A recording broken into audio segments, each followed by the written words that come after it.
Hello students, welcome to SMS education. तो आज हमारे M2R5 का डे 36 है, जिसमें हम यहाँ पर क्या पढ़ेंगे। यहाँ पर अब वेब पेज क्रिएट करना सीखेंगे। यहाँ पे सिमेट्रिक एलिमेंट जो ऑलरेडी हमने पढ़ रखा है उसी से रिलेटेड यहाँ पे प्रोग्राम दिया गया, आउटपुट दिया गया है। आपको इसकी क्या करनी है, कोडिंग करनी है। तो अगर मानिए कि अगर ये हमें स्ट्रक्चर क्रिएट करना है अपने वेब पेज पे, तो इसके लिए हमें कैसे कोडिंग करनी पड़ेगी, तो आज की क्लास में हम यही देखेंगे।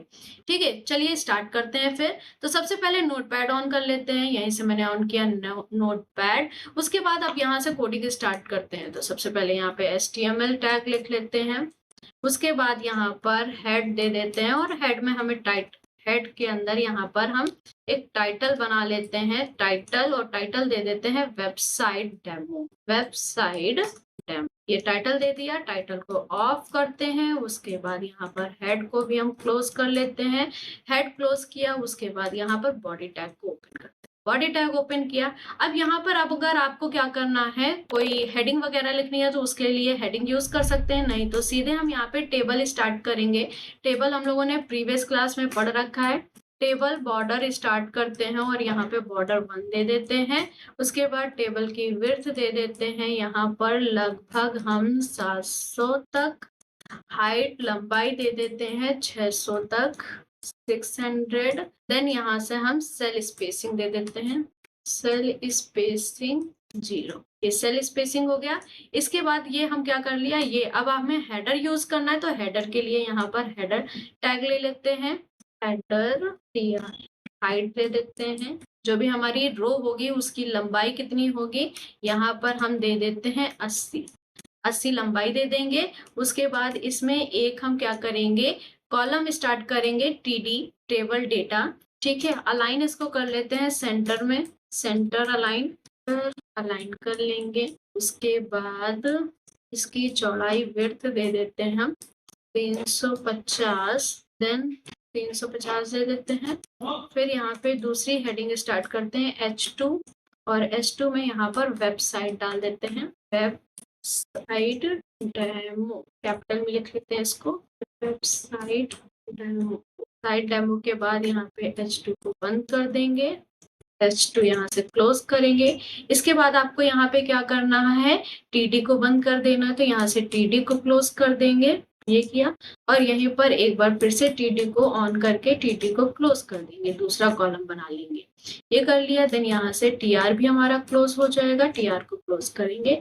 इसके बाद नेविगेशन, इसको हम Ctrl+S से सेव करके रन करके देख लेते हैं। सेव किया और यहाँ पर हम चले जाते हैं अपने कोड पर, अपने फाइल पर। ये रही जे नाम की फाइल।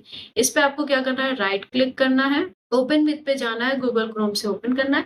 यहाँ पे देखिए कुछ इस तरीके से आपकी वेबसाइट आ रही है। अभी हम इसको प्रॉपर क्रिएट कर लेते हैं। यहाँ पर अब नेविगेशन के लिए बना लेते हैं। देन यहाँ पर TR स्टार्ट करते हैं, TR हाइट इक्वल टू 15 ये कर लेते हैं, और TD call span, 2 column call span कर लेंगे। अलाइन कर लेते हैं इसको सेंटर में, सेंटर। हाइपरलिंक क्रिएट कर लेते हैं, AHREF इक्वल टू हैशटैग ए को, एंकर टैग को बंद कर देंगे। बंद करने के बाद यही हम 4 बार यहाँ पे स्पेस देना है। तो स्पेस देने के लिए हम लोग क्या कोड लिखते हैं, एंड NVSP। अगेन इसी को हम यूज करेंगे, एंड NVSP सेमीकोलन। ये कर लिया। इसके बाद दूसरी यहाँ पे हाइपरलिंक क्रिएट कर लेते हैं, और ये हमारी हो जाएगी गैलरी के लिए। यहाँ पे देख लेते हैं अपने कोड को। ये देखिए, ठीक है, हमने होम का क्रिएट कर लिया। About us, gallery, contact us, ये हम क्रिएट कर ले रहे हैं। तो इसके लिए यहाँ पर हम चले जाते हैं और यहाँ पर क्रिएट कर लेते हैं अबाउट अस, और यहाँ पर हम गैलरी का बना लेते हैं। लास्ट हम कॉन्टैक्ट अस का बना लेते हैं। ये बना लिया है। इसके बाद हमें क्या करना है, यहाँ से आपको TD को क्लोज कर देना है, और TD को क्लोज किया। उसके बाद TR को भी यहीं पे क्लोज कर देंगे। ये बन गया। Ctrl+S से सेव कर लेते हैं और यहाँ पे व्यू रिफ्रेश। ये देखिए हमारा कुछ इस तरीके से बनकर आ रहा है। इसको थोड़ा सा छोटा कर लेते हैं। नेक्स्ट इसके बाद यहाँ पे कंटेंट के लिए हम बना लेते हैं। तो कंटेंट के लिए भी आपको यहाँ पे क्या करना पड़ेगा, यहाँ पे कंटेंट के लिए बना लेते हैं। कंटेंट हाइट 400 उसके बाद यहाँ पे टी अलाइन, वी अलाइन, क्योंकि हमें वर्टिकल अलाइन करना है तो वी अलाइन मतलब होता है वर्टिकल अलाइन। इसको टॉप पे रख देते हैं, टॉप। फिर यहाँ पे H3 हेडिंग दे देते हैं, H3 साइड बार, उसके बाद यहाँ पे H3 को बंद कर देते हैं। देन यहाँ से भी TD को क्लोज करें, ये हो गया। कंट्रोल S से सेव करके ऑल टैप करके हम रिफ्रेश करके देख लेते हैं। ये देखिए आपका कुछ इस तरीके से ये क्रिएट हो जाए। इसके बाद यहाँ पर हम आगे क्या प्रोसेस देख लेते हैं। एक बार हम अपनी फाइल को देख लेते हैं, आउटपुट देख लेते हैं। ये देखिए हम लोगों ने यहाँ तक साइड बार तक क्रिएट कर लिया। इसके बाद हम यहाँ पे कंटेंट एरिया और फोल्डर एरिया को भी क्रिएट कर लेते हैं। तो यहीं पे चले जाएंगे। आपको यहाँ पे क्या करना है, इसी को यूज करना है। इसको हम कॉपी कर लेते हैं, कॉपी किया और यहाँ पर जाके पेस्ट कर देंगे। पेस्ट किया, ये हमारा क्या आ रहा है, सेंटर वी अलाइन टॉप, और यहाँ पर हम कर देते हैं इसको कंटेंट एरिया PT बंद। इसके बाद PR को भी क्लोज करेंगे।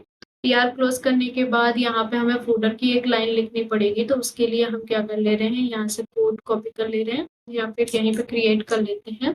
हमें फोल्डर के लिए बनाना, तो यहाँ पे फोल्डर जो कि आपका नीचे शो होगा, folder area, folder TR start करते हैं। तो TR यहाँ से हाइट, इसकी जो लंबाई हो जाएगी, हाइट दे देते हैं 70। ये कर दिया। फिर TD ले लेते हैं, TD align equal to center. उसके बाद यहाँ पर हेडिंग दे देते हैं H3, हमारी क्या हो जाएगी, फुटर एरिया, और यहाँ से हम H3 को बंद कर देंगे। यहाँ पर TD भी क्लोज हो जाएगा और TR भी क्लोज हो जाएगा। TD ओपन करेंगे एक बार TD को ओपन करना पड़ेगा और यहीं पर TD को क्लोज भी करना पड़ेगा। देन आपको TR को भी क्लोज करना है। इस तरीके से क्लोज कर देंगे। क्लोज करने के बाद यहाँ पे हम टेबल को बंद कर देंगे, लास्ट में टेबल बंद कर देंगे। और यहीं पर आपको सेंटर भी बंद कर देना है, क्योंकि स्टार्टिंग में हम लोगों ने सेंटर टैग भी अप्लाई किया था। उसके बाद आपका यहाँ पे बॉडी क्लोज हो जाएगा, और फिर लास्ट में आपका HTML क्लोज हो जाएगा। इतना कोडिंग करने के बाद यहाँ पे कंट्रोल S से फाइल को सेव करेंगे। और यहाँ पे देखिए हम लोगों ने स्टार्टिंग में क्या किया था, बॉडी स्टार्ट किया था, टेबल स्टार्ट किया था और यहीं पे सेंटर भी हमने अप्लाई किया था। तो इस तरीके से हमने सेव किया, कंट्रोल S किया, और अब जाके हम अपने कोड को देखते हैं आउटपुट। ये देखिए हमारा कुछ इस तरीके से बनकर आ रहा है। नीचे देखेंगे, ये देखिए फोल्डर एरिया आ रहा है। तो जो भी हमने यहाँ पर देखा था आउटपुट में, सेम वैसे ही क्रिएट होकर आ रहा है। आप दोनों को कंपेयर करके देख सकते हैं। ये देखिए, ठीक है। यहाँ पे देखिए ये आपका आ रहा है वेबसाइट डेमो, यहाँ पे साइड बार, यहाँ पे कंटेंट एरिया, यहाँ पे फोल्डर एरिया आ रहा है। ये सारा आप यहाँ पे क्या कर सकते हैं, क्रिएट कर सकते हैं। तो ये जो हमारा आउटपुट आज की क्लास में था, उसको हमने क्रिएट कर लिया है। तो इसी तरीके से हम क्या कर सकते हैं, वेब पेज में जाके सिमेट्रिक टैग्स का यूज कर सकते हैं। तो आज की क्लास में बस इतना ही रखते हैं, मिलते हैं नेक्स्ट क्लास में।